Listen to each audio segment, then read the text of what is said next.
Então, como eu estava comentando com vocês, a gente vai fazer então uma introdução à teoria quântica, né? Então, a gente vai ver a velha mecânica quântica e depois a mecânica ondulatória de Schrödinger, né? Basicamente é isso que a gente vai ver, claro, vai aplicar a teoria ondulatória de Schrödinger para descrever o átomo de hidrogênio ou átomos hidrogenóides, ao final do curso. O que a gente vai ver agora no início, né? A gente vai ver basicamente os pilares experimentais da velha mecânica quântica, né? São 3 experimentos onde a teoria clássica não dá conta, tá? Quais são eles? Espectro da radiação de corpo negro, que é a aula de hoje, começar, né? Efeito fotoelétrico, que deu o Nobel ao Einstein, né? E efeito Compton, tá? Esses 3 experimentos, esses 3 fenômenos experimentais, não são possíveis de explicar eles por teoria clássica, tá? A teoria clássica falha em explicar esses fenômenos, e eles só vão ser explicados por uma teoria que eu chamo de semiclássica, né?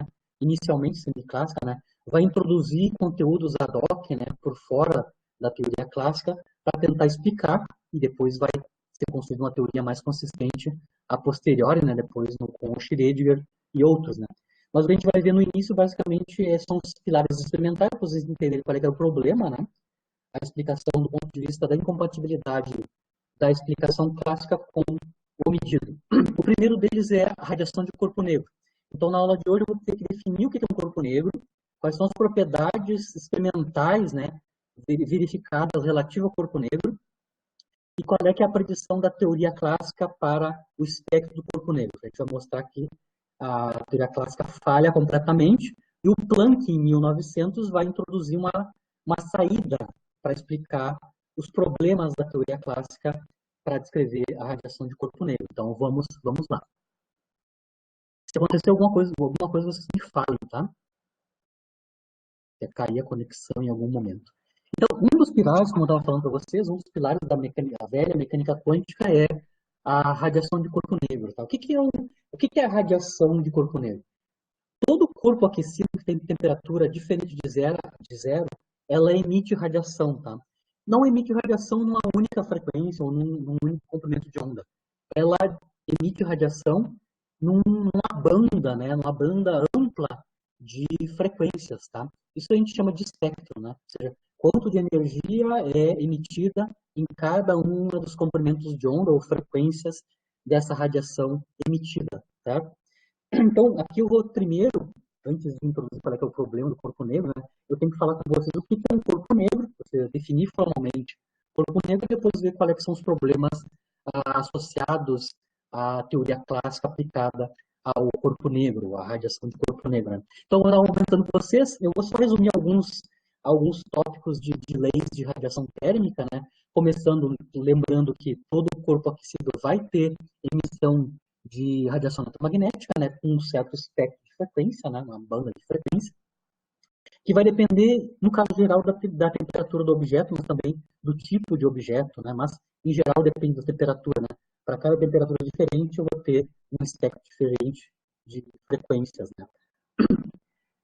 Se eu pegar um corpo, tá, não precisa necessariamente estar aquecido, tá, se eu pegar um corpo e corpo qualquer, e incidir sobre ele radiação, tá? Então, se eu coloco sobre um corpo um fluxo de radiação, tá? Que é fluxo de radiação basicamente é energia por unidade de área, por unidade de tempo, né? Que chega nesse corpo, né? Ou seja, eu tenho radiação externa que chega nesse corpo. O que acontece com a radiação que chega nesse corpo? Tá? Uma parte deve ser absorvida, né? Que eu vou chamar a fração A é absorvida, uma fração R é refletida, uma fração T é transmitida. São as 3 coisas que podem acontecer com radiação que incide sobre um corpo, né? Ela pode ser absorvida, refletida ou transmitida através do objeto. Estou falando de objetos gerais, não corpo negro, objetos gerais, né? Quando eu incido radiação sobre um corpo, né? Claro que a soma dessas 3 frações, né? Absorvida, refletida, transmitida, tem que dar 1, né? A radiação total incidente está separada nessas 3 componentes, mas a soma total das frações tem que dar, obviamente, são as 3 coisas que podem acontecer, né? Com a radiação que chega num objeto, né? E aí a gente vai começar a definir o que é um corpo negro, tá? Primeiro, antes do corpo negro, o corpo escuro, tá? O que é um corpo escuro? O corpo escuro é aquele objeto, quando eu incido radiação sobre ele, onde a fração de energia absorvida desse fluxo de radiação que chega é próxima de 1, certo? Próxima à unidade. Ou seja, grande parte da radiação, a maior parte da radiação, para um corpo chamado escuro, é absorvido. Pouco é refletido, pouco é transmitido. E aí a gente define uma das características principais de um corpo negro, que é um corpo escuro, né?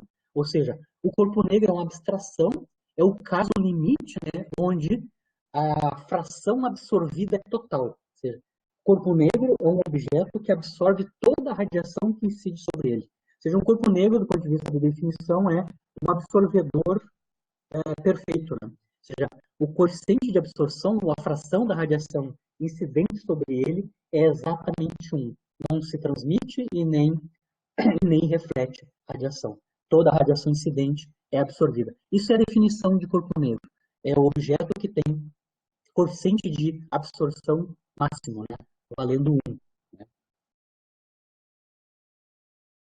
Ainda das leis de radiação, se a gente tem um corpo que está irradiando, né, devido a ter temperatura não nula, a gente sabe já empiricamente, né, basicamente a gente pode demonstrar isso usando as leis da termodinâmica, né, a primeira e a segunda lei da termodinâmica, conservação de energia, basicamente, em termodinâmica, né, a gente consegue, se eu tenho um corpo que está irradiando, né, radiação devido a ter uma temperatura não nula, né, a gente sabe qual é a relação entre a radiação emitida e a temperatura desse corpo, tá? Então, a intensidade da radiação emitida, a intensidade I, tá? É a energia emitida por unidade de tempo e por unidade de área, tá?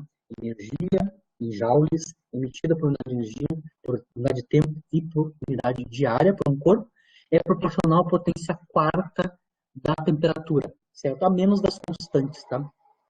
Mas a dependência entre a intensidade, né, a energia emitida na diária e na de tempo, esse objeto é proporcional à potência quarta. A proporcionalidade entre a intensidade da radiação emitida para qualquer corpo, né, e a temperatura, que é a potência quarta, se dá por a constante de proporcionalidade, né, se dá por uma constante física, depois a gente vai ver, né, que é a constante de Stefan Boltzmann, que a gente já vai analisar logo, e também o coeficiente de emissão médio do objeto. Então, um objeto que emite radiação, ele tem também um coeficiente de emissão, ou seja, qual é que é a eficiência dele na sua emissão de radiação, tá? Certo? Uma das consequências de usar a lei da termodinâmica para descrever esses corpos que irradiam, né, a radiação eletromagnética nas bandas de frequência, né, o Kirchhoff mostrou isso no final do século XIX, são as leis de Kirchhoff, não regras de Kirchhoff, né? As leis de Kirchhoff para a radiação, né? O Kirchhoff mostrou que para um determinado objeto que está irradiando, né, radiação eletromagnética devido à temperatura dele, né, para uma dada superfície, de uma dada frequência e uma determinada temperatura desse objeto, né, existe uma relação entre o coeficiente de absorção desse objeto e o de emissão dele. Ou seja, qual é a relação entre como é que ele se comporta com a absorção de radiação e com a emissão. O Kirchhoff mostrou que os coeficientes médios, né, de absorção e emissão para um corpo qualquer, né, em termos da frequência, são iguais. Ou seja, o coeficiente de absorção de um objeto, né, como em termos da frequência. E o coeficiente de emissão para esse mesmo corpo dada a frequência, né, são iguais. Então, para qualquer objeto, eu tenho uma relação entre os coeficientes de absorção e de emissão do objeto. No caso do corpo negro, como ele é um absorvedor perfeito, né, o A igual a 1, a consequência da lei de Kirchhoff para o corpo negro, né, é que ele é um emissor perfeito também. Se para qualquer corpo, objeto que irradia, né, o A é igual ao epsilon, né, para o corpo negro, ele vai ter coeficiente de emissão médio máximo, né, que é 1. Então, além do corpo negro ser um absorvedor ideal, ele também é um emissor ideal. Ou seja, nenhuma radiação é perdida durante a emissão, nada é absorvido e nem é transmitido, né, para fora, né, desse objeto. Obviamente, você consegue entender que o corpo negro ele é uma abstração, né, ele é um limite de objetos reais, né, que a gente pode utilizar esse limite dependendo da nossa crença se o objeto que eu estou analisando se aproxima da definição de corpo negro ou não, mas só para definir o que é um corpo negro, tá? Só para definir o que é um corpo negro. Ainda sobre a lei de radiação, né? A intensidade, como eu falei, da potência quarta, né? Tem dependência da potência quarta da temperatura, né? A intensidade de radiação emitida pelo corpo, especificamente a gente vai estar analisando aqui corpo negro, né? Mas de corpos em geral, né? Aqui eu já vou especificar para corpo negro, né? A intensidade de radiação emitida, que é a potência por unidade diária, que é emitida, né, pelo corpo negro, pelo objeto que está aquecido, né? É basicamente a integral sobre todas as frequências emitidas, né? De uma quantidade que a gente vai chamar de radiância espectral. Você consegue entender qual é que é a dimensão da radiância espectral, né? Se eu integro sobre todas as frequências, isso vai me dar potência por unidade diária, ou energia por unidade de tempo por unidade diária, que é a unidade de, de intensidade emitida, né? Então, está claro que eu posso escrever, ou posso descrever a radiação emitida por um corpo negro, por outro objeto que irradia radiação devido à temperatura, pela radiância espectral. Tá? Então, ao invés de usar a intensidade, a gente vai trabalhar sempre em termos da intensidade, da radiância espectral, certo? Depois, obtemos a intensidade integrando sobre todas as frequências do espectro. Né? As dimensões da radiância espectral têm que ser, então, energia por unidade de tempo, por unidade diária, por unidade de frequência. Né? E aí, quando a gente integra nas frequências, integra sobre todas as frequências, a gente obtém energia por unidade diária, por unidade de tempo, que é a dimensão de intensidade de radiação emitida, certo? Do ponto de vista teórico, na física clássica, na mecânica clássica, né? Na física clássica, é possível na física clássica fazer predições sobre qual é que é o comportamento da radiância espectral em termos da frequência. Ou seja, a gente consegue modelar na física clássica qual é o comportamento em frequência da radiância espectral. Energia por unidade diária, por unidade de tempo, por unidade de frequência em Hertz. Tá? Então, basicamente, toda a minha análise agora em diante, do ponto de vista clássico, é tentar construir o modelo clássico da radiância espectral. Se eu integrar a radiância espectral teórica ou empírica, eu obtenho a intensidade da radiação. Né? Se eu vou fazer um uso de modelos teóricos para radiância espectral, eu vou ter que fazer um toy model, né? Eu vou ter que fazer um objeto que se comporte, que eu controle teoricamente, né? Que se comporte como as definições de corpo negro, que é uma abstração, né? Certo? Em geral, o que é utilizado como um toy model, né? Um modelo de brinquedo para simular as propriedades de um corpo negro que a gente chama de cavidade, tá? O que é uma cavidade? Tá? Uma cavidade é um recinto fechado, né? Onde a gente só tem um orifício onde pode passar a radiação de fora para dentro ou de dentro para fora, certo? Esse objeto aqui, que é a cavidade, né? Ou seja, é um oco, né? É um objeto oco dentro, que só tem um orifício onde pode passar a radiação, né? Esse objeto, ele se comporta mais ou menos, né? Boa aproximação, o que a gente espera de um corpo negro, do ponto de vista da definição de corpo negro, do ponto de vista da absorção. Tá? Lembra, a gente mostrou que a abstração de corpo negro é um objeto que absorve toda a radiação que incide sobre ele. Então, se meu modelinho de corpo negro é uma cavidade, tá? Que é um recinto fechado feito num material que não deixa passar a radiação e no qual só tem um pequeno furo, toda a radiação que chega nessa cavidade vai entrar por orifício e vai sumir lá para dentro e vai ficar em equilíbrio térmico, né? Vai ficar interagindo com as paredes, né? Do oco, né? A parede lá de dentro da cavidade, certo? Basicamente, isso aqui simula o que a gente espera de um corpo negro do ponto de vista de ser um absorvedor ideal, né? Toda a radiação que entra no orifício, a princípio, fica lá dentro, certo? Certo?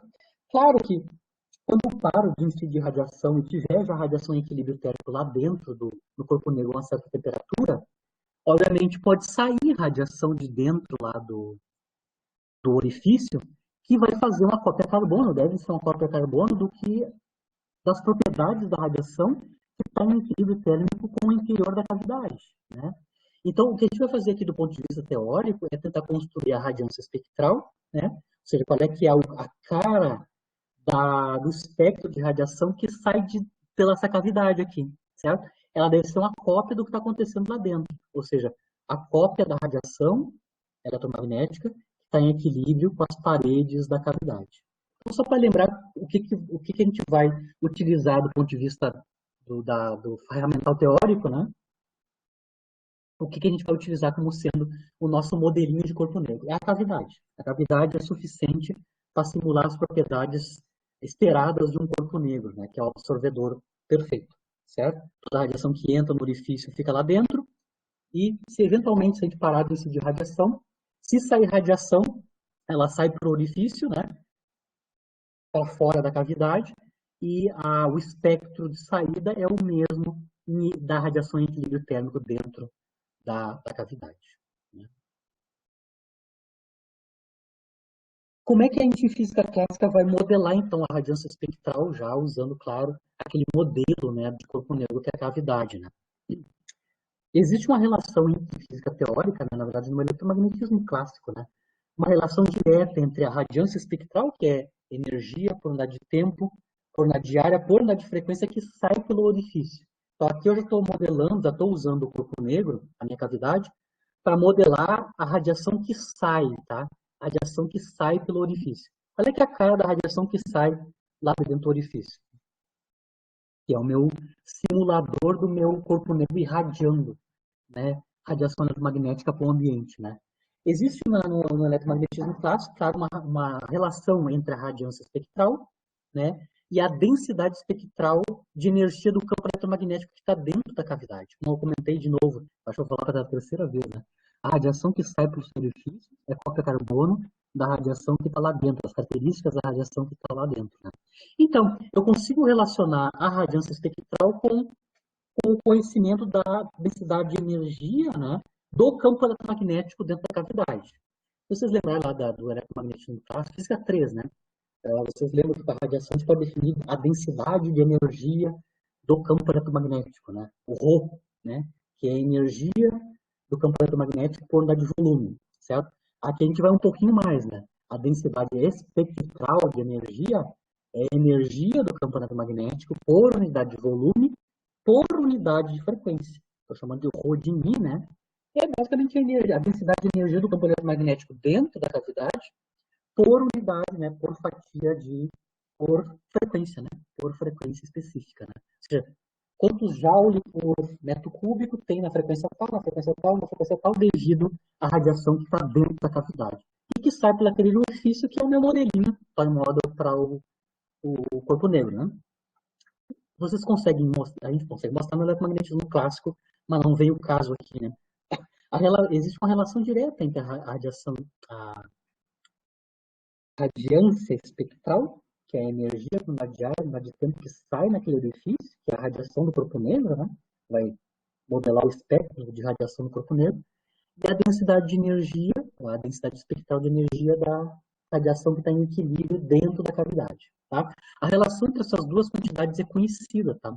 Basicamente, a radiância espectral é a densidade espectral de energia multiplicado por a velocidade da luz, né, dividido por 4. A gente pode mostrar isso explicitamente com eletromagnetismo clássico, tá? A radiação que sai de um orifício. Tá? Vocês conseguem, se vocês querem acreditar na minha expressão clássica, né, vocês conseguem ver que as dimensões da radiância espectral e o produto C vezes densidade espectral são as mesmas, né? Só para mostrar, né? Radiância espectral é energia por unidade de área por unidade de tempo. Lembrando que Rho é energia por unidade de volume por unidade de frequência, né? Então, lembrando, radiância espectral é energia por unidade de área por unidade de tempo por unidade de frequência. Aqui dentro tem o Rho, que é energia por unidade de volume por unidade de frequência. Mas se eu multiplicar por C, que é comprimento dividido por tempo, eu tenho cancelamento do metro cúbico, ou seja, comprimento ao cubo com o comprimento de C, da velocidade, né? E aí justamente eu tenho a mesma dimensão. C vezes Rho tem a dimensão da radiância espectral. Mas claro, eu posso mostrar que isso aqui é explícito, inclusive por que eu tenho que colocar 1/4 aqui, né? Só para mostrar que não vem o caso, tá? O fator 1/4 vem do fato que quando eu integro, né, as direções de saída da minha radiação, ela não sai em todas as direções, né? Ela só sai num hemisfério, né, aqui na volta do orifício, certo? Então, a expressão da radiância espectral que sai no orifício, eu só estou considerando a calota que está acima do orifício, tá? Esse fator 1/4 que está aqui, advém do fato que eu estou considerando só o hemisfério superior acima do orifício na minha integração angular. Basicamente é isso. Mas, se vocês querem acreditar, existe uma relação direta no magnetismo clássico, né, entre a radiância espectral e a densidade espectral de energia. É essa aqui que a gente vai fazer física clássica, né? A densidade espectral de energia que a gente consegue fazer modelo teórico, né? Como é que é a cara daquela radiação que está dentro daquela cavidade, né? Basicamente é isso, né? Eu já vou voltar no modelo teórico, só fica essa relação entre o R e o ρ, e a gente vai primeiro agora para as propriedades empíricas da radiação de corpo negro, ou seja, a fenomenologia da radiação de corpo negro, né? Então, para objetos que eu assumo estão muito próximos das propriedades de corpo negro, basicamente são os absorvedores ideais, ou muito próximos dos ideais, né? Ou os emissores perfeitos, né? Lembrando que o corpo negro sempre é uma abstração, né? Eu posso fazer a forçação de barra dentro de certo limite, né? Do meu corpo real, desde que a absorção seja máxima, né? Ou a emissão seja máxima, e a relação dele com é, a radiação vinda de corpo negro, né? Se tu medires, né, o espectro, né, ou a radiância espectral que sai de objetos que são supostamente muito próximos da radiação de corpo negro, o que a gente verifica do ponto de vista experimental, que aí é a que eu chamo de fenomenologia, né, da radiação do corpo negro, a dependência na frequência da radiação, da radiância espectral, o R de μ, né, potência por unidade de área por unidade de tempo, né, potência por unidade de área por unidade de comprimento de onda, né, tem basicamente esta cara aqui, variando a temperatura, tá? Então, se eu pegar objetos realísticos que se aproximam de corpo negro, a cara da radiância espectral como função da frequência em Hertz, tá? Tem esta cara aqui, basicamente. Tá? Vocês conseguem ver que a radiância espectral, ela vai a zero para frequências baixas, tendendo a zero, e também vai a zero para frequências muito altas, tá?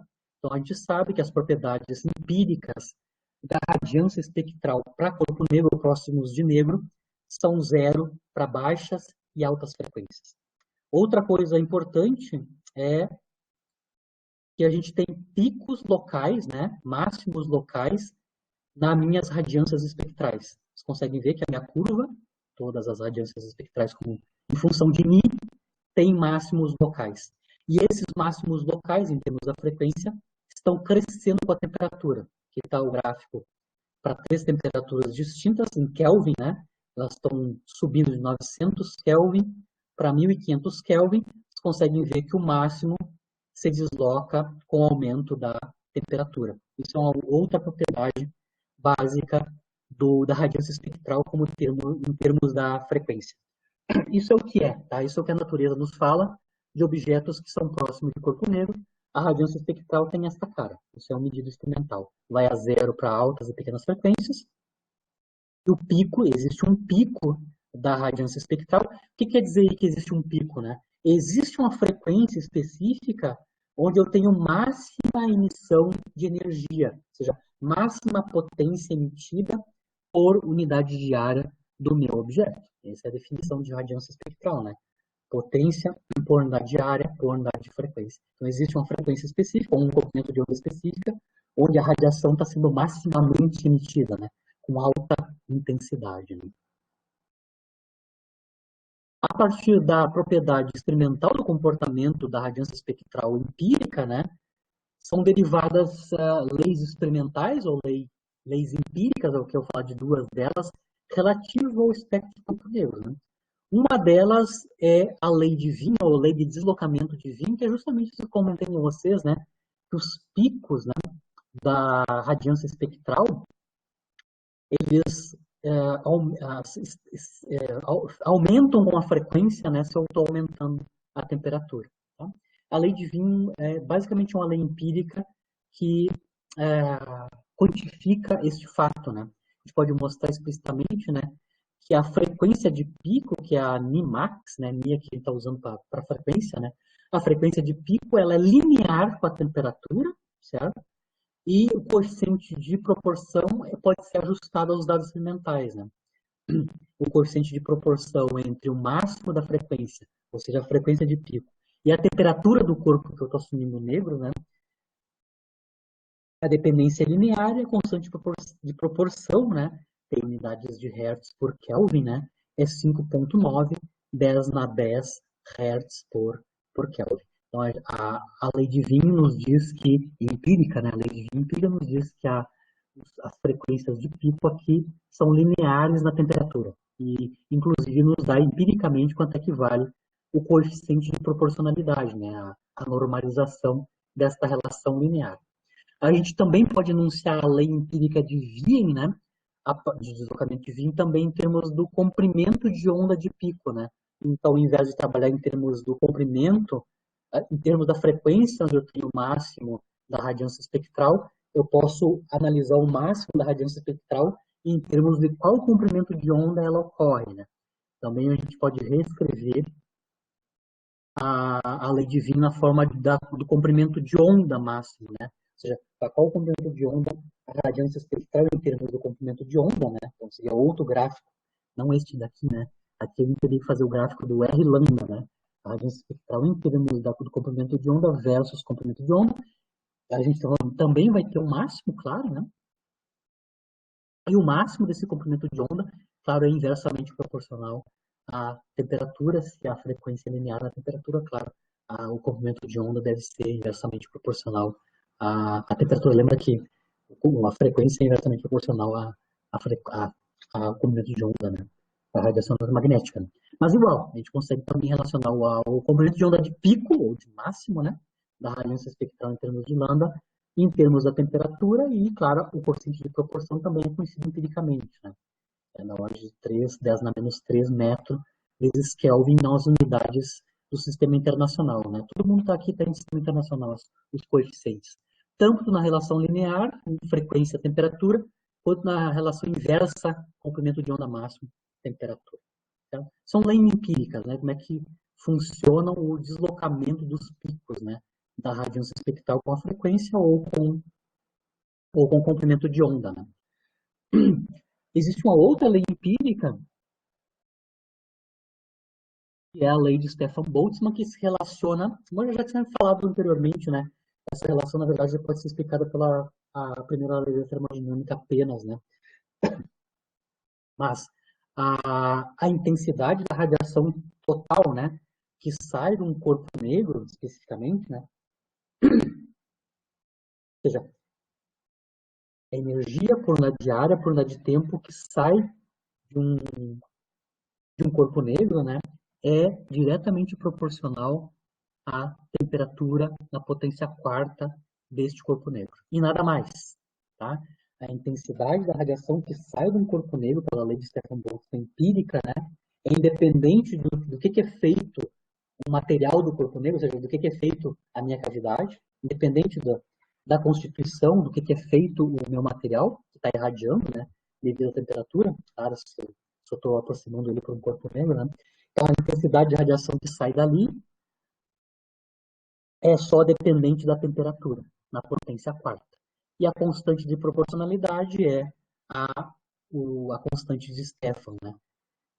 Em unidades de SI é da ordem de 6, 10 a menos 8 watts, né, por metro quadrado, por Kelvin na quarta. Então dá para ver que, inclusive aqui eu não concordo com o livro do Bates, né, que chama isso de potência, na verdade, isso aqui não é potência, né, isso aqui na verdade é intensidade de radiação, né. Se eu multiplicar sigma, né, por T na quarta, eu vou ter uma quantidade que é watt por metro quadrado, ou seja, energia por unidade de tempo por unidade de área, ou potência por unidade de área. Ou seja, isso não é potência, né? Sigma vezes T na 4 é intensidade de radiação, é watt por metro quadrado. Potência por unidade diária, né? Certo? Então eu uso I, tá?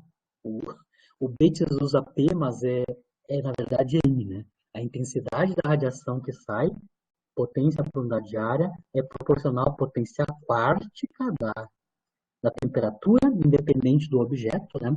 E a constante de proporcionalidade é a constante de Stefan, né? Se eu não estou analisando o corpo negro, estou analisando um corpo que não é negro, que não se aproxima muito de corpo negro, onde eu tenho um coeficiente de emissão que não é 1, que é o caso do corpo negro, né? Se eu tenho um coeficiente de emissão que é menor que 1, né? Ou seja, um corpo mais realístico, né? Essa expressão ainda funciona um pouco, tá? A intensidade da radiação emitida por um objeto que é escuro, né? Não é negro, é escuro, onde o epsilon é próximo de 1, mas não é 1 exatamente, né? Aí a gente introduz as propriedades do objeto no seu coeficiente de emissão médio, né? Certo? Então, essa relação entre a intensidade emitida e a potência quarta da temperatura funciona tanto para corpo negro quanto para corpos não negros, né? Cinzas, por exemplo, ou escuros, na forma do coeficiente de emissão, se ele é diferente de 1, né? Certo? Mas no caso especificamente de corpo negro, a intensidade só depende da temperatura e nada mais. Não depende de nenhuma outra propriedade do objeto em si que está irradiando, desde que ele seja aproximado para o corpo negro, né?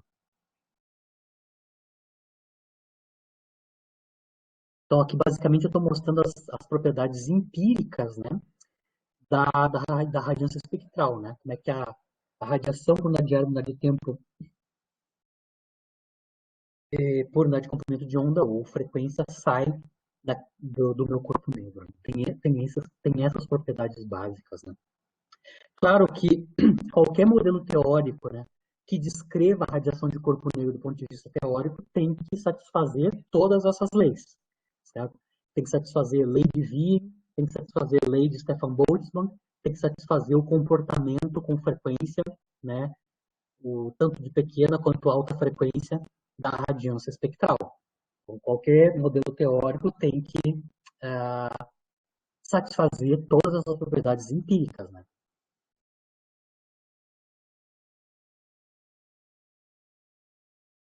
E é o que a gente vai fazer agora, vai tentar construir dentro da física clássica, da teoria clássica, né, qual é que é a previsão para a radiância espectral, tá? Só para contextualizar vocês onde é que a gente está metido aqui, né? Essa questão da análise do corpo negro parece uma coisa abstrata, né? Para que eu quero saber qual é, que é o comportamento teórico da radiação de corpo aquecido, né? Para que a gente está gastando pestana, né? Gastando tutano para fazer modelos teóricos disso, né? Isso, a transição do início da velha mecânica quântica é início do século XX, né? Ou seja, no final do século XIX, essa questão de qual é que é o espectro da radiação de corpo negro ou de objetos aquecidos tinha interesses, claro, comerciais, né, industriais, né? Por quê? Porque você queria, por exemplo, construir lâmpadas de filamento, né, que são aquecidas, né, com a maior eficiência possível, certo? Então você gostaria de analisar qual é que é o melhor material que aquecido e dá uma boa quantidade de radiação que esteja no espectro visível, por exemplo, certo? Então, o estudo, do ponto de vista prático, né, da radiação de corpo negro ou de corpos aquecidos tem uma motivação industrial, que é o final do século XIX, né, anos 1800, né, onde está se introduzindo então as lâmpadas de filamento, a iluminação pública, né, via filamentos, né, filamentos aquecidos de diferentes materiais, etc. E as eficiências na emissão da parte visível do espectro da radiação emitida, né? Aí você quer analisar qual é, que é o comportamento teórico para controlar o comportamento da radiação emitida, que ela maximize a parte visível, que a gente quer luz, né, para enxergar, e o material, o melhor material, né? Do ponto de vista, isso é o contexto do final do século XIX, por que o pessoal está interessado nessas radiações emitidas por corpos aquecidos. Lembrando que a potência industrial nessa época aí, né, do ponto de vista tecnológico, é a Alemanha, né? Não é, não é por acaso que o Planck, né, que vai resolver esse problema da radiação de corpo negro do ponto de vista clássico, né, ele é austríaco, né, ou está dentro do ambiente do que a gente chama hoje de Alemanha unificada, né, mas do ponto de vista está dentro do ambiente da região de cobertura do Império Alemão, né, que era a potência industrial junto com a Inglaterra, né, na época. Só para contextualizar por que o pessoal estava analisando radiação de corpo negro, né, ou de corpo aquecido, né, tem interesse industrial, né, tecnológico, né, no final do século XIX. Então, nós vamos, como eu estava falando para vocês, obviamente, então, por isso que o pessoal sabe que os comportamentos empíricos dos espectros são aqueles, eles mediam, né, objetos aquecidos com coeficientes de absorção muito próximos de 1, ou muito próximos do que se esperaria de um corpo negro. O que a gente vai fazer agora é, dentro da teoria clássica, como é que eu vou escrever, ou modelar, né, usando o meu modelinho da cavidade como o modelo toy model para o corpo negro, né, como é que eu calculo, então, a radiância espectral teórica na mecânica clássica, ou na física clássica, não é mecânica clássica, na física clássica. Né? Certo? Basicamente, o que eu vou ter que fazer aqui no modelo clássico, né, é da densidade espectral, ou seja, qual é que é a predição clássica para a densidade de energia, a quantidade de volume, a quantidade de densidade volumétrica de energia por unidade de comprimento de onda ou frequência, né, da radiação dentro da cavidade, que está em equilíbrio térmico com as paredes do corpo aquecido. Daquela cavidade, a radiação que sai ali é a mesma que está dentro da cavidade. Né? Então é ali que a gente vai atuar do ponto de vista teórico. Como é que o pessoal fazia na teoria clássica para modelar, né, a densidade de energia ou a densidade espectral do campo eletromagnético que sai ali pelo aquele orifício? Né? Eles vão usar o que eles tinham à disposição, né? Basicamente o que a gente chama de mecânica estatística, né? Ou seja, como é que a gente modela termodinamicamente, né, sistemas de muitas partículas. E aqui a gente vai incluir em sistemas, né, também a radiação eletromagnética por analogia. Tá? Basicamente é isso, tá? Eles vão utilizar mecânica estatística clássica, né, ou argumentos termodinâmicos da teoria cinética, né, a antiga teoria cinética, né, aplicada para a radiação eletromagnética, né, e e modelar qual é que é o valor de ρ de Ni, né, ou a energia por unidade de volume, por unidade de frequência do campo eletromagnético dentro da cavidade. Tá? Como é que eu obtenho o ρ, né? Que é energia por unidade de volume por unidade de frequência. Certo? Bom, do ponto de vista clássico, eu posso obter energia por unidade de volume por unidade de frequência de duas maneiras, multiplicando duas quantidades. Tá? Eu vou multiplicar a energia média de uma onda eletromagnética de uma certa frequência. Eu vou ter uma energia por unidade de frequência, né? Energia média, né? Energia média da onda eletromagnética por unidade de frequência. E vou multiplicar essa energia média por unidade de frequência por o número de ondas que tem, né, um determinado modo de vibração. Certo? Basicamente é isso que a gente vai fazer. Né? Vai multiplicar a predição clássica para o valor médio da energia de uma onda eletromagnética, de uma certa frequência, e multiplicar esse valor médio da energia da onda por um número de ondas disponíveis, né? Por unidade de volume, claro. Número de ondas por unidade de volume disponíveis dentro da minha cavidade, né? Dentro do meu modelo de cavidade. Então, o Nzinho que está aqui, dV, né? dNi, na verdade, né? É o número de ondas, né? Eletromagnéticas por unidade de volume numa faixa de frequência. Bom, quando eu multiplico essas duas quantidades, claro, eu vou ter energia por unidade de frequência por unidade de volume. Então, é assim que a gente vai modelar, teoricamente, em física clássica, né, final do século XIX, a densidade espectral. Se eu sei a densidade espectral, automaticamente eu consigo obter a radiância espectral, que eu conheço as leis empíricas. Né? Aí eu posso contrastar, verificar, testar, né, se a física clássica, ou a teoria clássica, corresponde à realidade do ponto de vista empírico. Né? Então, vamos calcular duas coisas: a energia média de uma onda magnética e o número de ondas por unidade de volume, né? Uma faixa de frequência. Então, basicamente, aqui o que a gente vai calcular é densidade, né, espectral multiplicada pelo elemento infinitesimal de frequência, né? Isso aqui nos deve dar energia por unidade de volume, né? Energia por unidade de volume, porque esse cara aqui é energia por unidade de volume por unidade de frequência. Se te multiplica por d nisso aqui, essa quantidade aqui é energia por unidade de volume. Isso aí está mostrando que é energia média de uma onda eletromagnética, uma dada frequência, e depois multiplicar isso pelo número de ondas, né? Número de ondas disponíveis, né? Dentro da minha cavidade, dentro desse meu volume espacial, né? E aí a gente consegue escrever teoricamente, dentro da física clássica, né? Qual é, que é a relação entre a frequência, a radiância espectral, perdão, o R de μ, né?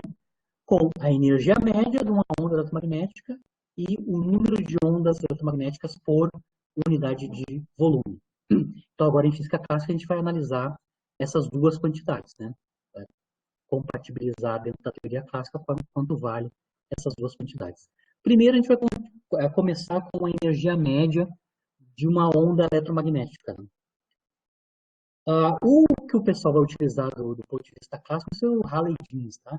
O Rayleigh e o Jeans vão fazer essa conta clássica, né? Do cálculo do Rho, né? Classicamente. O que eles vão fazer? Eles vão utilizar para o cálculo da energia média de uma onda eletromagnética, né? Estou supondo que eu tenho um conjunto de ondas eletromagnéticas, isso é a radiação dentro da cavidade, né?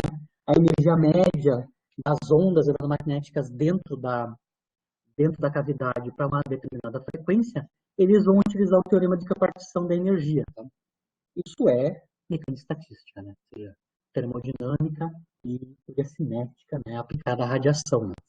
O que a gente sabe lá da teoria de repartição de energia, né, que cada grau de liberdade de um sistema, né, contribui com um kT sobre 2 para a energia interna total do sistema. Aí lembra do gás ideal, né? Você tem um gás monoatômico, né, onde os graus de liberdade são apenas translação, né, e ele pode transladar nas três direções cartesianas, né. Cada direção cartesiana contribui para a energia média de um gás monoatômico com kT sobre 2, lembrando que K é a constante de Bose, a temperatura é a temperatura do gás, né, dividido por 2. Como a gente tem três direções espaciais, no caso do gás monotômico, né, a energia média de um gás ideal monotômico é 3 meios de kT. Um meio de kT para cada grau de liberdade de translação. Né? O pessoal estendeu essa ideia de grau de liberdade contribuindo com kT sobre 2 também para os outros sistemas que não sejam só gás, tá? Não só gás ideal, que pode ser monotômico ou com mais graus de liberdade, mas a ideia em geral é, para cada termo quadrático na expressão da energia mecânica do meu sistema que eu estou modelando, tá? Para cada termo quadrático do meu sistema, na energia mecânica do meu sistema, né, eu vou ter uma contribuição de kT sobre 2 para cada termo quadrático. Tá? O que o pessoal faz aqui do ponto de vista do uso do teorema de repartição de energia para a radiação eletromagnética é associar a onda eletromagnética, né, que são ondas transversais, né, com o comportamento do oscilador harmônico unidimensional. Só para mostrar para vocês aqui o que eu estou tentando explicar. Né? Aqui eu tenho a representação do campo elétrico e magnético de uma onda eletromagnética. Né? Então, aqui a radiação eletromagnética nada mais é que campos perpendiculares E e B. Aqui eu vou focar mais no campo elétrico. Né?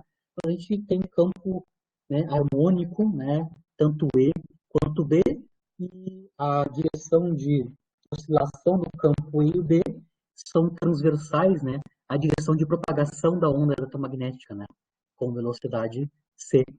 Se eu pegar só o E, né, o comportamento do campo elétrico, enquanto a onda transversal eletromagnética está se deslocando, né, o pessoal identificou que o comportamento do campo elétrico que caracteriza a radiação eletromagnética, a onda eletromagnética transversal, né, tem as mesmas propriedades de um oscilador harmônico unidimensional, né? Então, se eu sei calcular na física clássica, né, a energia média de um oscilador harmônico unidimensional, né, eu consigo, por cópia carbono, entendendo por analogia aqui o campo eletromagnético, né, a onda eletromagnética vai ter a mesma energia média que o análogo de um oscilador harmônico unidimensional, né, que eu tenho o campo elétrico e o magnético são periódicos, né? Como é o caso da solução de movimento para o oscilador harmônico unidimensional, né? Onde as energias médias cinética e potenciais são iguais, né? No caso do oscilador harmônico, a energia média é conhecida, né? A energia média, usando o teorema de hiperpartição de energia, certo? Como o termo da energia mecânica do oscilador harmônico unidimensional tem dois termos quadráticos, né? Tem um termo quadrático no momento, que é o termo de energia cinética, né? Que é P quadrado sobre 2M, ou seja, quadrático no momento, né? E também quadrático na energia potencial. A energia potencial elástica é quadrática na posição, né? Então, no oscilador harmônico dimensional, a energia mecânica tem dois termos quadráticos, né? Um termo quadrático em P e um termo quadrático na posição. No teorema de hiperpartição, a gente sabe que cada termo quadrático da energia mecânica do sistema que eu estou analisando contribui com kT sobre 2 para a energia interna do sistema. Então, está claro que, do ponto de vista do teorema de hiperpartição, o oscilador harmônico tem uma energia média que é kT, né? É 2 vezes kT sobre 2, onde a gente tem dois termos quadráticos na energia mecânica, né? Eles assumem que a radiação eletromagnética, a energia média das ondas eletromagnéticas, dada uma frequência dentro da cavidade, vai ter a mesma energia média que um oscilador harmônico unidimensional, kT. Ou seja, é linear na temperatura. A energia média não depende da frequência, só depende da temperatura, certo? Esse é o ponto 1, tá? Ponto 1. Eles vão determinar a energia média, assumindo que a energia média é a mesma do oscilador harmônico unidimensional. A energia média de uma onda eletromagnética é a mesma do oscilador harmônico unidimensional, usando os argumentos de teorema de repartição de energia. Fazendo analogia, o oscilador harmônico com onda eletromagnética, com a onda transversal. Né? O segundo ingrediente é a gente tem que multiplicar essa energia média pelo, né? O número de ondas disponível dentro da cavidade por unidade de volume. Esse é um pouquinho mais complicado de calcular, mas vamos lá. Como disse o Toy Model, né, a cavidade que eu estou usando para modelar o corpo negro, né, lembrando, o corpo negro, o espectro independe do material constitutivo do corpo negro. Então, no meu Toy Model, eu posso escolher o material que eu quiser para constituir a parede da cavidade, uma radiação de equilíbrio térmico nessas paredes. Né. Aqui para facilitar nossas continhas, né, eu posso considerar que, como a radiação independe da constituição das paredes, né, do material que é feito o corpo negro, né, eu vou considerar que as paredes internas da cavidade são perfeitamente condutoras, né, ou seja, todas as cargas livres, né, eletrônicas estão por ali, né, e vai interagir essas cargas livres com a radiação eletromagnética que está interagindo, está em equilíbrio térmico com eles, né. Nesse caso, quando eu considero que as paredes internas são perfeitamente condutoras, né, aí eu sei qual é, que é a forma do campo elétrico, né, associado a uma onda eletromagnética com uma determinada frequência, né. Se eu usar as paredes com cavidade, as paredes são condutoras, a onda eletromagnética ou o campo elétrico, né, associado a essa onda eletromagnética, nas paredes da cavidade necessariamente tem que ser nulo, né. O campo elétrico nas paredes da cavidade tem que ser necessariamente nulos, né? Isso vai nos dar, claro, que as ondas eletromagnéticas dentro da minha cavidade, assumindo a parede perfeitamente condutora, né, vai fazer com que o campo elétrico ou com as ondas eletromagnéticas, né, sejam ondas estacionárias, né? Como o valor de E ou o valor do comportamento, né, do E e do B tem que obedecer que eu tenho nós, né, nas paredes, né, no caso aqui eu estou mostrando um caso unidimensional, né, eu tenho vários modos de vibração, mas se as paredes são condutoras, necessariamente os campos elétricos, né, tem que ser nulos aqui nas paredes. Claro que eu tenho várias opções para os modos de vibração possíveis, mas sempre nos nós, né, nas paredes, eu tenho campo nulo. Então, quando eu assumo que as paredes da cavidade podem ser paredes condutoras, eu automaticamente estou impondo que eu tenho uma condição de contorno que o campo elétrico tem que obedecer, ele tem que ser nulo nas paredes, né? Se eu estou descrevendo, então, meu campo elétrico por onda estacionária, claro que aqui eu vou fazer a versão mais simples da versão 1B, que é esse gráfico que eu estou mostrando aqui, né? O campo elétrico se desloca apenas na direção Y, né? E a onda transversal na direção X, né? Mas aqui eu estou analisando o campo elétrico, né? O campo elétrico, no caso da polarização circular, ele só movimenta, né, numa única direção, que é a direção Y aqui, né? No caso 1B, né? Eu sei qual é, que é a solução do campo elétrico, né? No caso, se eu tenho onda estacionária. Lembrando, se vocês lembrarem do eletromagnetismo clássico, né? Da física 3, né? O campo E e o B, eles obedecem equações de onda clássica, né? Então, eu sei qual é, que é a equação que o E e o B tem que obedecer, dado uma certa condição de contorno, né? Então, tanto o E quanto o B, no caso unidimensional fica simples de resolver, né? Eu tenho a equação de onda clássica, que é de segunda ordem no tempo e em X, né? Dadas essas condições de contorno, que é campo nulo nas bordas, né? Nas paredes, né? Dentro de uma região espacial unidimensional finita, né? Então, aqui, no caso unidimensional, se eu estou com ondas estacionárias, a forma funcional na posição e no tempo do campo elétrico é essa forma, é onda estacionária, né? Os picos valem zero, né? E as dependências na posição e no tempo com onda estacionária são periódicas, né? Senoidais, por exemplo, na posição e no tempo. Claro que aqui a gente tem quantidades que caracterizam, né, a onda estacionária eletromagnética, né? O K é o número de onda, né? Que, claro, o número de onda está associado com o comprimento de onda, né? O comprimento de onda dessa radiação eletromagnética é 2π sobre o K, né? O número de onda, uma relação inversamente proporcional lambda e K. E na parte temporal, que também é periódica, né, a gente tem a frequência angular. Né? A frequência angular da radiação eletromagnética, claro, está associada com a frequência dessa radiação eletromagnética, né? O ômega, frequência angular, por 2π radianos. Né? Isso nos dá a frequência associada ao ômega em hertz. Né? Claro que também, combinando as duas relações, lambda e mi, a gente consegue obter qual é que é a relação entre a frequência e o comprimento de onda para a radiação eletromagnética, que é conhecida, né? Ia ser sobre lambda. Mas igual, no caso dimensional, se a minha cavidade, né, é unidimensional e tem tamanho L, né, sendo que os campos elétricos, como as paredes são condutoras, eles têm que ser nulo, né, o campo elétrico nas paredes, a forma do campo tem que ser essa, periódica, né, e com vários modos, né, vários modos possíveis, tá?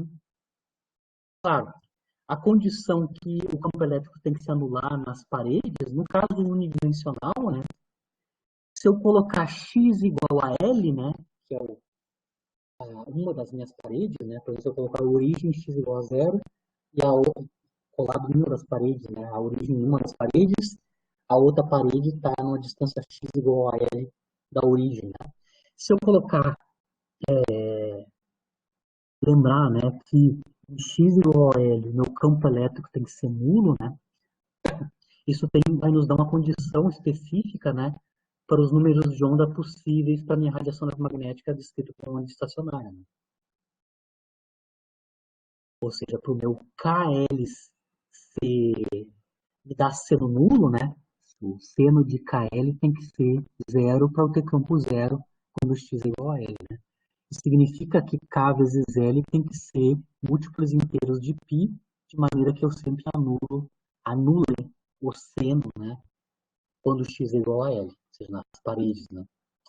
Então, automaticamente a gente tem a condição de onda estacionária e que o campo elétrico é nulo nas paredes, vai dar uma condição para as frequências, né. As frequências não são contínuas, né. Eu vou ter modos de frequências possíveis, né, números de onda possíveis, né. Corresponde a esses modos de vibração, né, desde o modo mais simples até os mais complicados, como mais nós, né.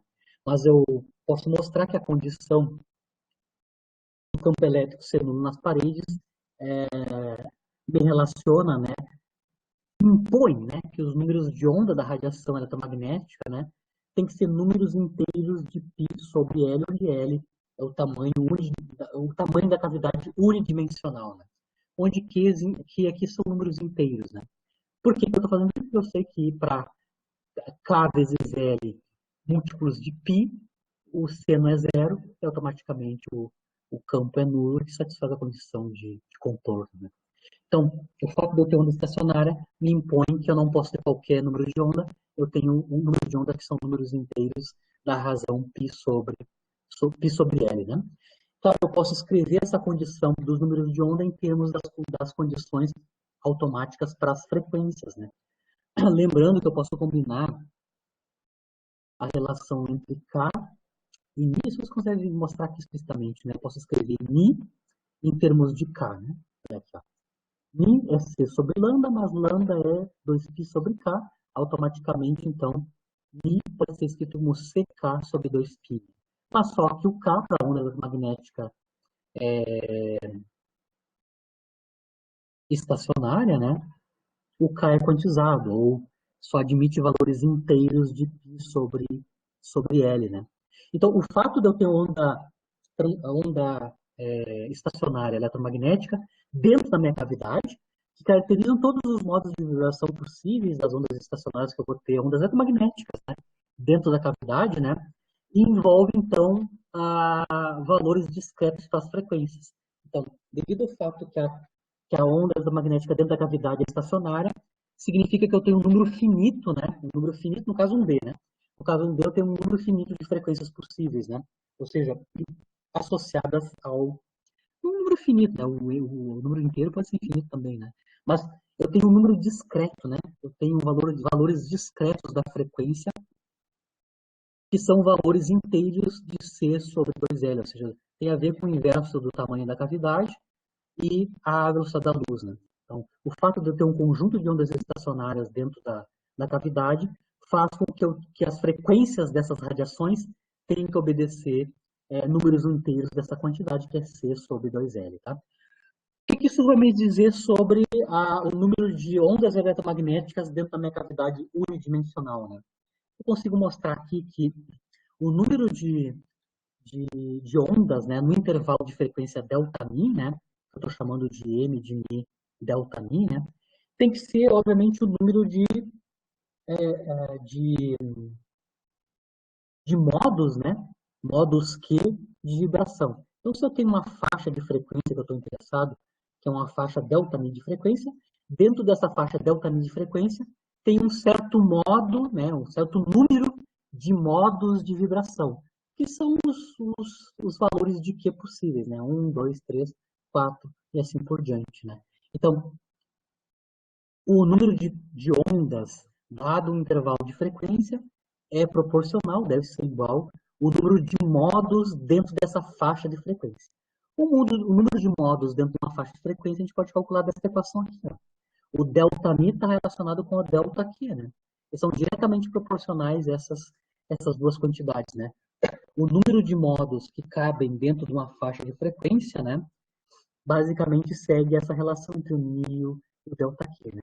Eu consigo mostrar que o delta-q é delta-mi multiplicado por 2L sobre C. É o que está escrito aqui, né? Então, o número de ondas disponíveis, né, dentro do intervalo de frequência delta-mi é proporcional a esse intervalo de frequência a menos de 2L sobre C, onde L é o tamanho da cavidade. Claro, aqui no meu modelinho, onde a cavidade é unidimensional, mas o número de ondas disponíveis numa faixa de frequência, né, é conhecida, certo? É proporcional à faixa de frequência e o tamanho da cavidade. Eu posso estender para o caso 3D, ou seja, a partir de uma cavidade unidimensional, para uma cavidade 3D. Eu posso pensar que a minha cavidade é um cubo que vai satisfazer as mesmas condições de contorno que o caso unidimensional que eu mostrei aqui para vocês. Né? Ou seja, os campos elétricos, né, as componentes cartesianas do campo elétrico, tanto na direção x, quanto na direção y, quanto na direção z, vão obedecer essa mesma condição de onda estacionária, desde que o meu cubo, né, que vai formar a cavidade, tenha paredes condutoras. Né? E a gente pode, então, extrapolar, né, o que a gente viu no caso 1D. Então, de novo, para cada direção espacial associada à componente cartesiana do campo elétrico, né, a gente vai ter condições de quantização dos números de onda, né? O número de onda associada à componente X do campo elétrico tem que ser números inteiros, que eu vou chamar de QX, né? De π sobre L, onde L é o comprimento da caixa na direção X, né? O KY é, não é o gel aqui, né? O KY, então, é proporcional a números inteiros, né? De π sobre L. É a mesma coisa para o KZ, né? O KZ, números inteiros de π sobre L. Onde eu estou pensando agora aqui no caso 3D, só para simplificar, né? Que a minha cavidade é um cubo, né? De aresta L, e o volume é L3, né? L é o cubo, né? Onde os números de onda, de novo, estão relacionados com números inteiros de π sobre a distância unidimensional, né, cartesiana. E aí, claro, eu não vou fazer a conta completa aqui, eu só fiz o caso 1D, só para a gente entender o feeling, né, de qual é, que é a relação entre o número de ondas eletromagnéticas numa faixa de frequência e o valor da faixa de frequência e o tamanho da caixa, né. Aqui a gente pode mostrar do mesmo jeito, no final das transparências, eu faço a derivação, no caso 3D, né? Se eu tenho uma caixa cúbica onde as paredes são condutoras, eu vou construir qual é, que é a forma do campo eletromagnético, as componentes cartesianas, e imponho as condições de contorno, e a gente consegue mostrar que no caso 3D, né, a relação entre o número de ondas eletromagnéticas disponíveis dentro de um cubo, né, cujas paredes são condutoras, dentro de uma certa faixa de frequência, é um pouquinho mais complicado, né? Aqui no caso unidimensional, é proporcional ao tamanho da caixa e o intervalo de frequência. No caso 3D, a gente pode mostrar explicitamente, né? O número de ondas numa certa faixa de frequência, né? De novo, ainda é proporcional à faixa de frequência delta μ, é dependente do volume agora da caixa, no caso unidimensional era L, né? Agora eu tenho uma caixa 3D, tenho um objeto 3D, eu tenho L ao cubo, beleza, ainda parece que é igual ao caso unidimensional, mas aqui no caso 3D eu tenho uma dependência adicional que é no quadrado da frequência. Então, no caso 3D, assumindo o campo eletromagnético estacionário, representando as ondas eletromagnéticas, né, dentro da cavidade cúbica, né, o número de ondas dentro de uma certa frequência delta μ é quadrático, é quadrática, né? Na frequência significa que para frequências altas eu tenho um número cada vez maior de ondas disponíveis se eu estou aumentando a frequência, né? E proporcional ao volume da caixa, né? L ao cubo, certo? Então, se a gente quer calcular o número de ondas por unidade de volume, que é o que eu preciso para calcular a densidade espectral, né? Eu preciso o M, né? O M delta μ, ou M dμ, né? Eu vou dividir, obviamente, o número de ondas nessa faixa de frequências pelo volume da caixa, né, que é L3. Aí tem o fator 2 que eu tenho que multiplicar, porque a onda magnética tem duas direções de polarização, né? Então eu vou multiplicar por 2 e dividir pelo volume da caixa, que é o L3. Certo?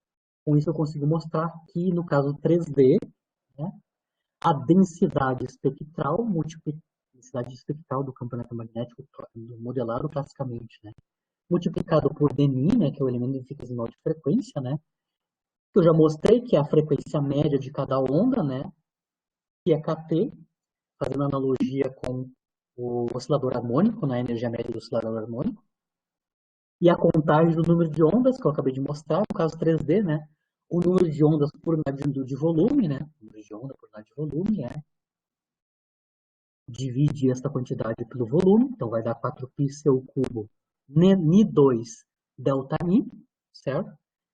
E multiplicado por 2 tem a ver com as duas polarizações distintas. Então, eu vou ter 8π por seu cubo, Mi quadrado dmi, né? É a quantidade M dmi clássica, né? Aqui explicitamente. Ó. M dmi vai ser 8π sobre seu cubo Ni2 dmi. Colocamos e aí a gente consegue calcular se eu sei o ρ, né? Explicitamente a gente consegue mostrar que né?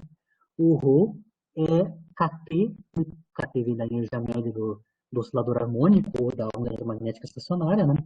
8π seu cubo Ni2. Lembrando que eu tenho uma relação direta entre a radiância espectral e a densidade de energia do campo eletromagnético, né? A densidade espectral do campo eletromagnético.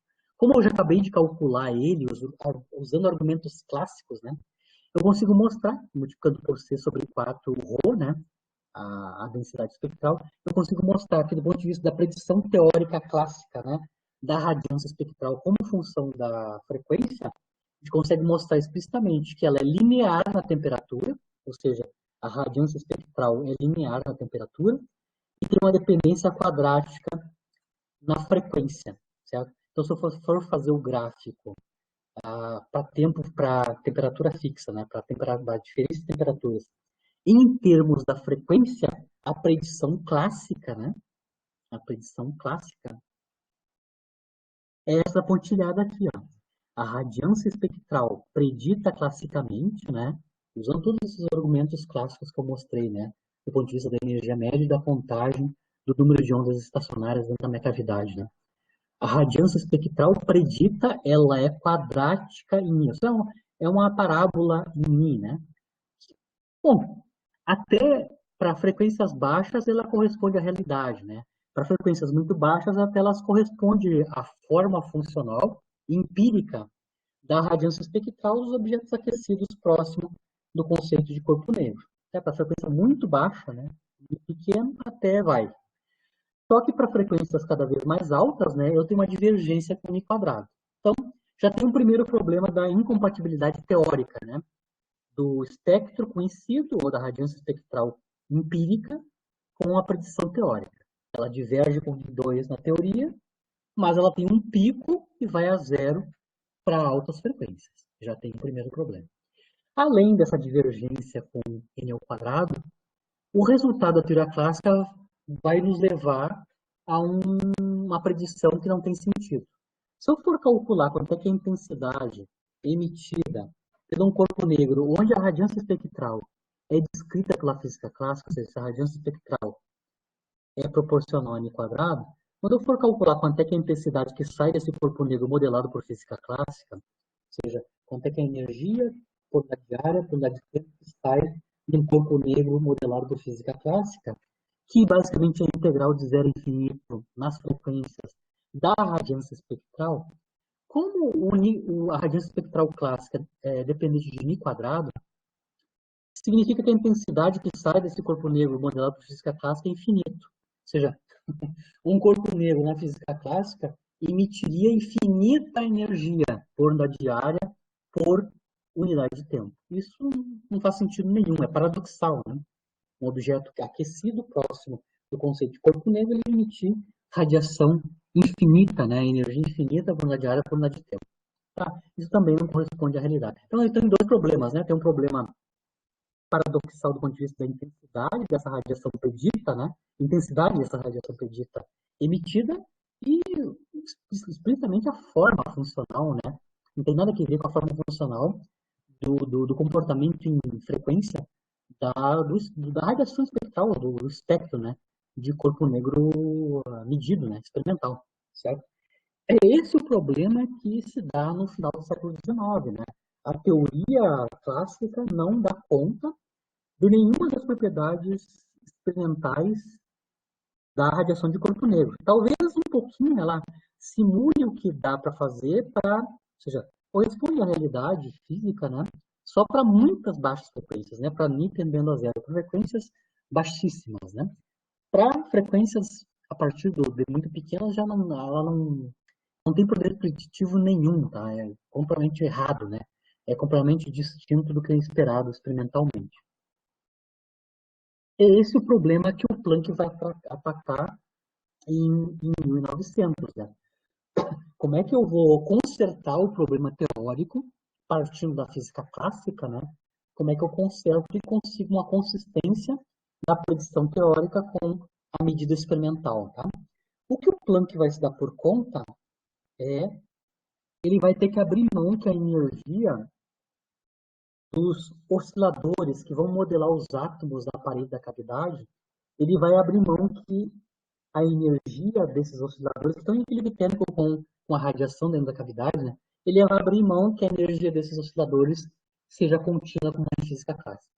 Ele vai ver que se ele considerar que a energia dos osciladores for quantizada, né, ou seja, são números inteiros de um determinado pacote, E daí que vem o nome quântica, né? Tem a ver com a quantização da energia dos osciladores que modelam as paredes da cavidade, que é o toy model do corpo negro, né?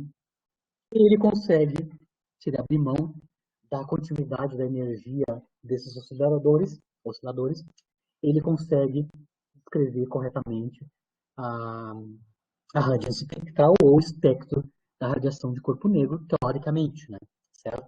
A gente vai ver como é que ele vai fazer esse procedimento já na aula que vem, como é que o Planck introduz o efeito da quantização da energia dos osciladores para tentar consertar, né, a predição teórica comparado com a predição experimental. Então, na aula que vem, a gente vai ver como é que o Planck analisou, né, esse problema, né. Aqui eu só estou colocando os links, né, de material de apoio, né, didático, vocês podem ler se vocês querem ver mais a revisão histórica, né. Que eu não tenho tempo de fazer aqui, que a gente faz a parte mais direta, né, mas não faz o review histórico, o contexto histórico em que o Planck vai aparecer, né. Mas o que ele vai aparecer, o Planck vai aparecer para tentar resolver, né, vai entrar na teoria para tentar resolver o problema da radiância espectral predita, né. O que ele vai fazer? Ele vai mudar, basicamente, vai fazer uma mudança na mecânica estatística, né. E, no final das contas, ele vai alterar a mecânica estatística clássica, né? E vai dar origem a uma mecânica estatística que é quântica, que a posteriori outras pessoas vão desenvolver com mais aprofundamento, né? Mas basicamente é o que o Planck vai fazer, é fazer hipótese ad hoc, né? Isso ad hoc no sentido que não pertence ao âmbito da física clássica, né? Ele vai adicionar essa hipótese ad hoc, que é a quantização das energias dos osciladores, vai ver que a consequência disso é a descrição correta do espectro, ou da radiância espectral, né? E, inclusive, vai tentar obter todas as propriedades da radiação de corpo negro a partir daquela hipótese ad hoc, né? Então, basicamente, o modelo do Planck, no final das contas, é semiclássico, né? Ele ainda vai utilizar algumas um arcabouço que ainda é clássico, mas sempre vai fazer uso de uma hipótese ad hoc, que no caso dele é a quantização da energia dos osciladores. A mesma coisa vai acontecer com o efeito fotoelétrico no Einstein. O Einstein vai fazer uma hipótese assim, em cima da teoria clássica, que é a teoria eletromagnética, né? Vai fazer uma outra hipótese ad hoc, né? E também o Compton, né? Quando for descrever o espalhamento de elétrons, de raio-x em elétrons, né? Também vai fazer uma hipótese ad hoc. Então, esses primeiros modelos, né, da velha mecânica quântica são o que eu chamo de modelos semiclássicos, né? O arcabouço de base ainda é física clássica, adicionando hipóteses ad hoc a justificáveis a posteriori. Ou seja, vai funcionar, a gente vai ver qual é que é o sentido dessa hipótese ad hoc, ou seja, qual é a interpretação, né, dessa hipótese ad hoc que foi utilizada, certo? A parte teórica já está posta aqui, né? Então a física clássica não dá conta da descrição teórica da radiação de corpo negro, então o Planck vai introduzir a quantização da energia para tentar consertar isso. A gente vai analisar isso na aula que vem. Eu só vou fazer alguns exercícios antes de finalizar a aula, né? Só alguns exercícios de fixação, só para a gente utilizar, no caso das leis empíricas da radiação de corpo negro, né? A gente vai analisar usando a hipótese de objetos que só vou fazer a hipótese que alguns objetos realísticos se comportam em corpo negro, vou utilizar as leis empíricas de corpo negro para fazer predições, fazer guesses, né? Fazer predições sobre as propriedades desses objetos, tá? O primeiro exercício de fixação, né, do ponto de vista da utilização das leis empíricas da radiação de corpo negro, eu vou utilizar o Sol, tá? Vou utilizar o Sol, vou supor que o Sol ele se comporta como um corpo negro. Aí você vai perguntar, mas isso é bom ou é ruim? É perto da realidade ou não? Eu só vou mostrar um gráfico para ficar claro aqui para vocês o quão bom é a supor que o Sol pode ser modelado por um corpo negro, tá? Se eu pegar a radiância espectral, ou seja, a energia por unidade diária por unidade de comprimento de onda, por exemplo, que eu meço vindo do Sol, né? Certo? Que essa curva em laranja que está aqui, tá? Que é a, a radiância espectral medida, né? Essa terrestre, claro, obviamente fora da Terra, desconsiderando a questão da absorção, né? Ou seja, o espectro começa fora da atmosfera, né? Que é essa curva, não é curva, né? Essa figura em laranja aqui, essa é o realístico do Sol, tá?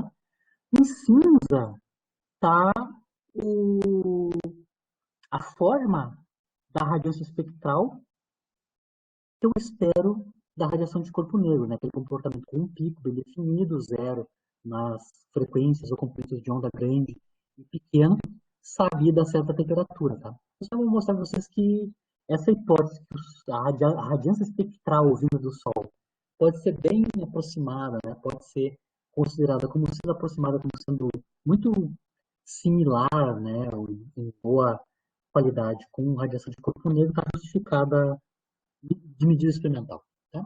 Só que eu vou supor que o, a radiância que sai do Sol obedece a um espectro de radiação, né, típica de corpo negro. Já mostrei que dá para fazer, mostrando a comparação do espectro real com o espectro teórico assumindo o corpo negro. Né?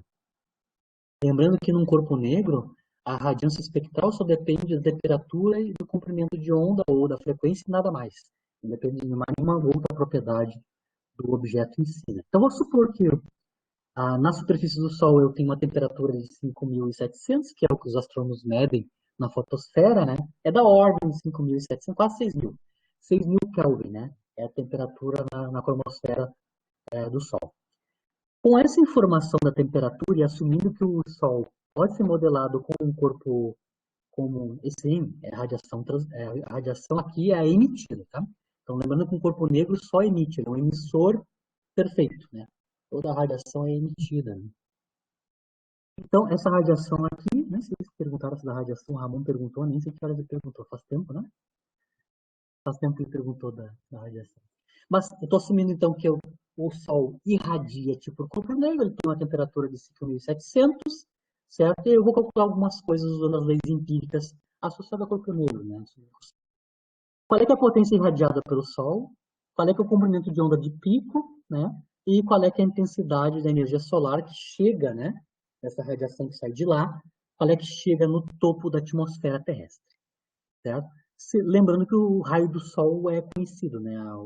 O raio solar é da ordem de 7, 10 na 8 metros, tá? Esse é o raio solar.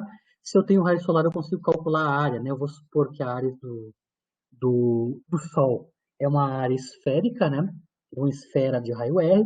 A área de uma esfera de raio R é 4π R quadrado. Né? Então, se eu tenho raio, eu até consigo calcular a área do Sol, né? É 6, 10 na 18 metro quadrado. Fica essa informação aí por enquanto, tá? Vamos responder a primeira questão, que é qual é, que é a potência irradiada pelo Sol, né? Potência irradiada pelo Sol, certo? É qual é que é a intensidade, né? Ou seja, qual é, que é a potência diária que é emitida pelo Sol, né? Se eu estou assumindo que ele é um corpo negro, a gente sabe que a intensidade da radiação emitida por um corpo negro, que é a potência por unidade diária, num corpo negro, a intensidade só depende da temperatura, da potência quarta, né? Essa é a lei de Stefan Boltzmann, né? A intensidade da radiação do corpo negro, que é a potência por unidade diária que ele emite, né? É constante de Stefan multiplicada pela potência quarta em Kelvin da temperatura do objeto, né? O Sol, então, tem 6.000 Kelvin, 5.700. Eu consigo calcular qual é que é a intensidade da radiação emitida pelo Sol, assumindo que ele é um corpo negro, né? Constante de Stefan, né, em unidades de SI, e a temperatura, potência quarta em Kelvin, né, 5.700, na potência quarta. Vocês conseguem ver aqui que eu vou ter a intensidade em watts por metro quadrado, que é potência por unidade diária emitida pelo Sol. É da ordem de 6, 10 na 7 watts por metro quadrado. Isso é intensidade, tá? Potência por unidade diária que sai do Sol, certo? Ou seja, sai 6, 10 na 7 joules por segundo por metro quadrado do Sol, certo? A potência total que sai do Sol, se eu multiplicar a intensidade pela área do Sol, eu vou ter a potência total em watts, né? Lembra que a intensidade tem unidades de potência por área? Se eu multiplicar pela área do corpo negro, eu vou ter a potência total emitida por esse corpo negro.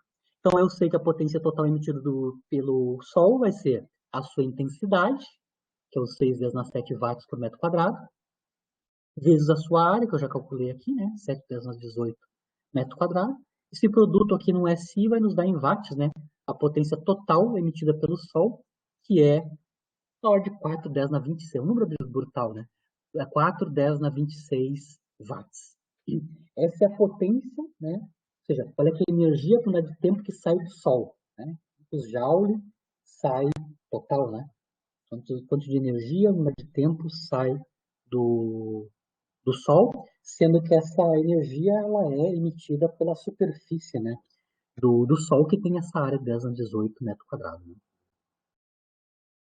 Se eu quero calcular qual é que é o comprimento de onda de pico, né? Qual é que é o pico? Eu tenho a lei empírica, né? Lei de Wien, lei de deslocamento de Wien para o comprimento de onda, se eu quero comprimento de onda, né? Então a gente mostrou lá que a lei de Wien empírica associa o pico do comprimento de onda, ou seja, o pico da radiância espectral, ou seja, o pico de radiação, né? a, a radiação com comprimento de onda que tem maior intensidade, né? Ah, é inversamente proporcional à temperatura, né? Onde a constante de proporcionalidade, unidades do SI, né? É da ordem de 3 × 10⁻³ metro vezes Kelvin, né? Dividido pela temperatura. Como a gente tem a temperatura, então assumindo que a temperatura da atmosfera é 5.700 Kelvin, né? A gente consegue mostrar, usando a lei de deslocamento de Wien em termos do comprimento de onda, né? O lambda de pico, comprimento de onda de pico, no caso solar, né, é da ordem de 5,1 10⁻⁷ metros, né? Se eu quiser transformar isso para unidade de nanômetro, onde nanômetro é 10⁻⁹, né? O 5,1 10⁻⁷ metros é 510 nanômetros. 510 nanômetros, né, que é o pico da radiância espectral, que é o pico do espectro, né, está associado com a cor amarela, né? A cor amarela, né, da luz, né, tem comprimento de onda de 560. Então, 510 está na volta da cor amarela, né? Na volta, né? Certo? No caso do Sol, né, que tem essa temperatura de 6.000 Kelvin por aí, né? E a última pergunta aqui, né, é qual é, que é a intensidade da energia solar, né, que chega na superfície, na verdade, no topo da atmosfera terrestre, né? Então, lembra, sai 4,10 na 26 watts lá do Sol, joules por segundo, né? 10 na 26 joules por segundo. Essa radiação, ela anda no espaço, né? Quando ela chega na distância Terra-Sol, obviamente ela está, né, dissipada, né? Essa radiação original, que tinha potência total de 10 na 26, ela vai esmaecer, né? Ela está aumentando a área onde ela está distribuída, né? Ela vai ser menor quando ela chega no topo da atmosfera, ou seja, próximo da Terra, né? Então, qual é que é a potência que chega, a potência que vem do Sol, próximo da superfície, próximo da atmosfera, topo da atmosfera terrestre, né? Que é que vai incidir sobre a nossa atmosfera, né? Então, a potência por unidade de área que chega na Terra, a gente consegue obter pela potência total que sai do Sol, né? Dividido pela área, né? Lembrando que intensidade, né? É potência por unidade de área. Então, eu vou pegar a potência total do Sol, que sai do Sol, e vou dividir pela área em que agora ela está distribuída na distância Terra-Sol.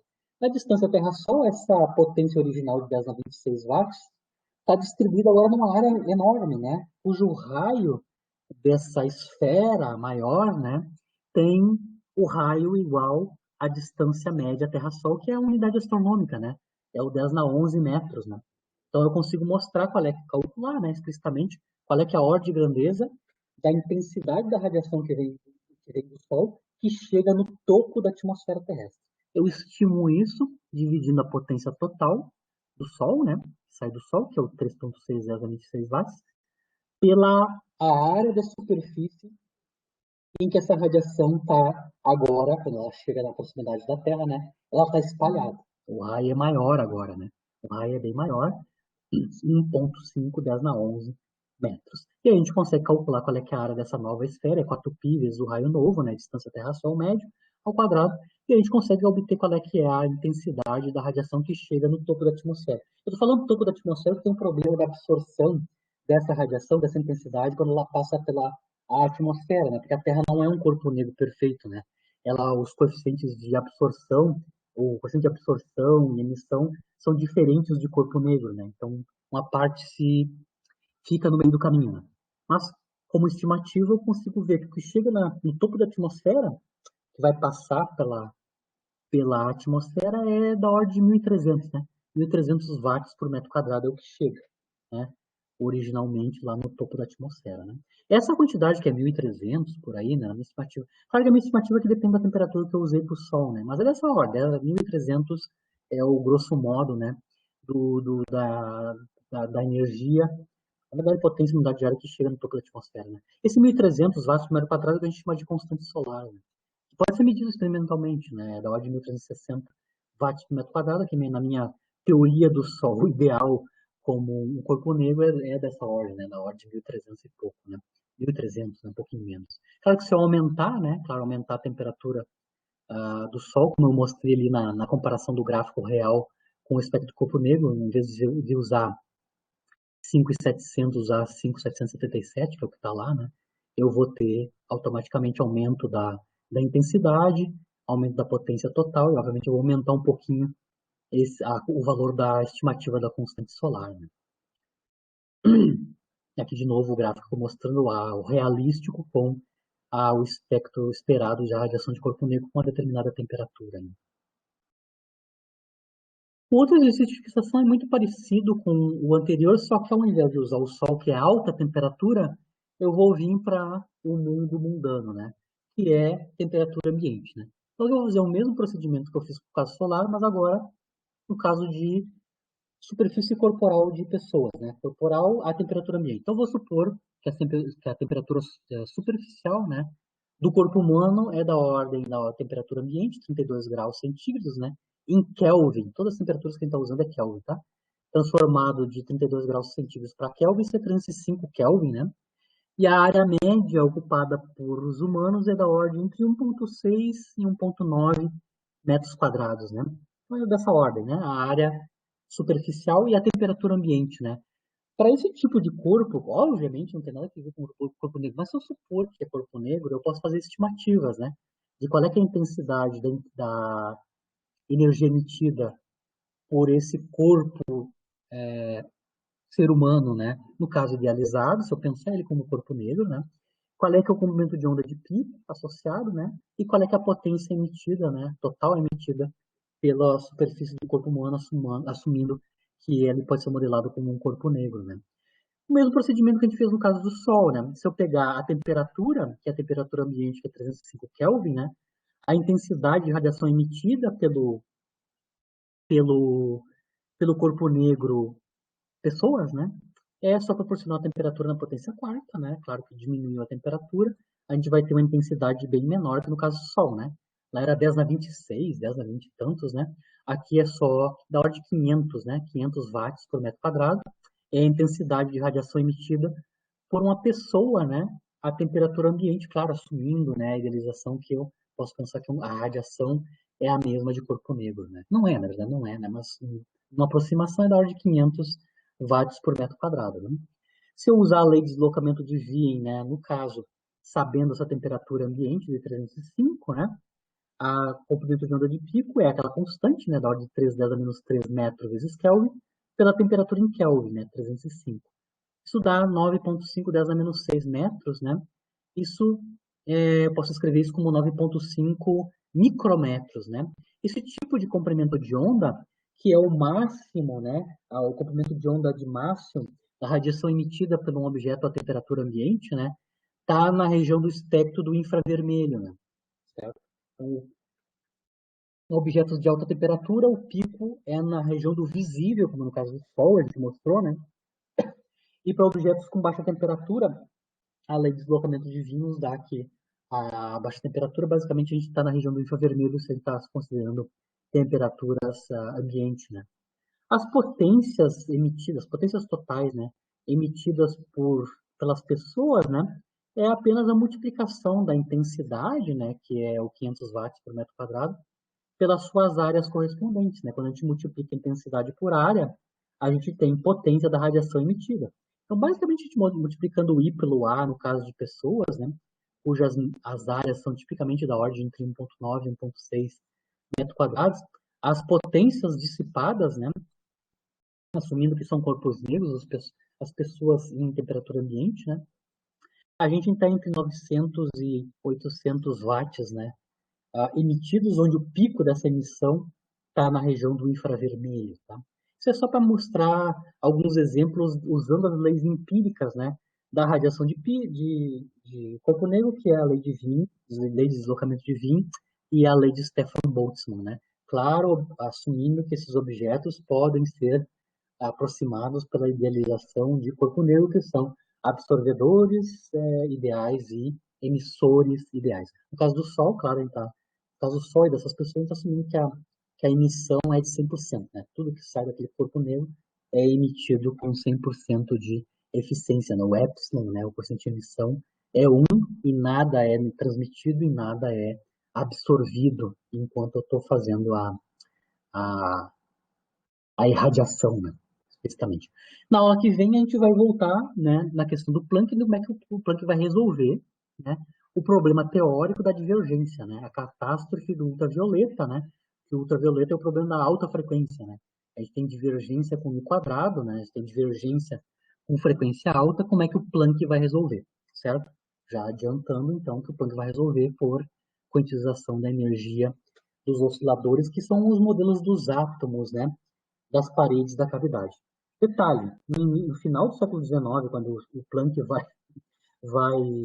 fazer essa modelagem das paredes como sendo osciladores harmônicos, né, nem se sabia mais ou menos, a gente estava construindo, né, a ideia de átomo, né, os modelos atômicos já são no início do século XX, né, o Thomson e Rutherford é no início do século XX, né, então o Planck vai se aventurar aí a fazer um modelo simplificado dos átomos da parede da cavidade e vai assumir que as energias desses osciladores, né, desses átomos, é quantizada e não contínua. Né? Isso resolve naturalmente, né, essa hipótese ad hoc, a questão da divergência. Ele consegue controlar, né, controlar a divergência e aí a teoria corresponde à realidade. Certo? Continuamos na aula. Sugiro que vocês leiam essa ideia, né? Se vocês conseguirem no final de semana ter tempo de ler esses livros, essas referências. Sempre aqui no final de cada aula eu coloco uma referência da Revista Brasileira de Ensino de Física, né? São artigos, né? Esse aqui é o artigo do Nelson Studer, que é um pesquisador bem conhecido aqui do Brasil, né? Onde ele faz essa resenha da visão histórica, né? Do final do século XIX e início do século XX, onde o Planck vai, vai atuar, né? E também eu consegui um artigo em português, né, da Sociedade Portuguesa de Física, né, que é o equivalente da SBF, né. Também tem esse artigo super interessante que também faz essa revisão histórica, né, e contextualiza o Planck como um revolucionário conservador. Né. Ele vai tentar revolucionar do ponto de vista dessa hipótese ad hoc, mas ele vai usar como arcabouço a teoria clássica como um ponto de partida. Né. Lembrando por que o Planck se aventura nisso, né, de modificação da teoria clássica, o doutorado do Planck é justamente em teoria da mecânica estatística, né? O Planck se doutorou, especializou na teoria de Boltzmann, né, certo? Na mecânica estatística de Boltzmann. Então ele tinha um cabedal, né, teórico capaz de analisar como é que ficaria uma teoria diferente, né, da teoria clássica estatística, né? Então, ele é capaz de analisar como é que funciona todos os procedimentos da mecânica estatística clássica para fazer adaptações nela, né?